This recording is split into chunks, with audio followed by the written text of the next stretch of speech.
ನಮಸ್ಕಾರ. ಹರ ಹರ ಮಹಾದೇವ. ಈ ಪವಿತ್ರವಾದ ತೀರ್ಥವನ್ನು ಮನೆಯಲ್ಲಿ ನಿರಂತರವಾಗಿ ಇಟ್ಕೊಂಡು ಪೂಜೆ ಮಾಡೋದರಿಂದ ತುಂಬ ಒಳ್ಳೆಯದಾಗತ್ತೆ.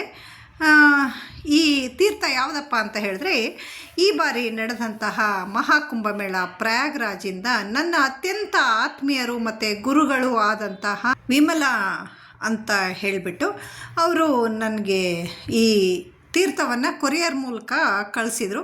ಅವರು 2 ಬಾರಿ ತೀರ್ಥ ಸ್ನಾನಕ್ಕೆ ಹೋಗಿದ್ದರು. ನಾನು ಕೇಳೋದಕ್ಕೆ ಮುಂಚೆ ಅವರೆಲ್ಲ ವ್ಯವಸ್ಥೆ ಮಾಡಿಬಿಟ್ಟು ಕಳಿಸಿದರು. ನನಗೆ ತುಂಬ ಅಂದರೆ ತುಂಬ ಖುಷಿ ಆಯಿತು. ನಾನು ಇದನ್ನು ಮನೆಯಲ್ಲಿ ಇಟ್ಬಿಟ್ಟು ಪೂಜೆ ಮಾಡ್ತೀನಿ. ಇವಾಗ ಮನೆಯಲ್ಲಿ ಇದನ್ನು ಇಡುವಾಗ ನಾವು ಯಾವುದೇ ತಾಮ್ರ ಅಥವಾ ಹಿತ್ತಾಳೆ ಕಂಚಿನ ಬಟ್ಟಲುಗಳು ಇದ್ದರೆ ಇಟ್ಬಿಟ್ಟು ಅದನ್ನು ಪೂಜೆ ಮಾಡಬೇಕು.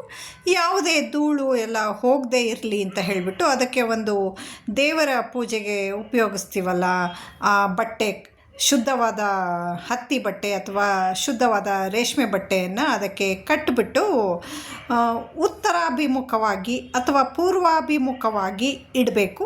ಮತ್ತು ದೇವರ ಮನೆಯಲ್ಲಿ ಅಥವಾ ಈಶಾನ್ಯ ಮೂಲೆಯಲ್ಲಿ ಅಥವಾ ಕುಬೇರ ಮೂಲೆಯಲ್ಲಿ ಇಟ್ಟು ಪೂಜೆ ಮಾಡೋದು ಒಳಿತು. ಮನೆಯ ಬೇರೆ ಯಾವುದೇ ಭಾಗದಲ್ಲಿ ಇದನ್ನು ಇಡೋದು ಬೇಡ. ಯಾಕಂದರೆ ಇದು ಅತ್ಯಂತ ಧನಾತ್ಮಕ ಶಕ್ತಿ ಇರುವಂತಹ ಒಂದು ತೀರ್ಥ. ಪೂಜೆ ಮಾಡಿದ ನಂತರ ನಾನು ಈ ತೀರ್ಥ ಮತ್ತು ಪ್ರಸಾದ ಮತ್ತು ಆ ನೆಲದ ಪವಿತ್ರ ಮಣ್ಣನ್ನು ನನ್ನ ಎಲ್ಲ ಸ್ನೇಹಿತರಿಗೂ ಕೊಟ್ಬಿಟ್ಟು ಬಂದೆ. ಮತ್ತು ನಾನು ದೇವರ ಮನೆಯಲ್ಲಿ ಇಟ್ಕೊಂಡ್ಬಿಟ್ಟು ದಿನ ಅದನ್ನು ಪೂಜೆ ಮಾಡ್ತೀನಿ.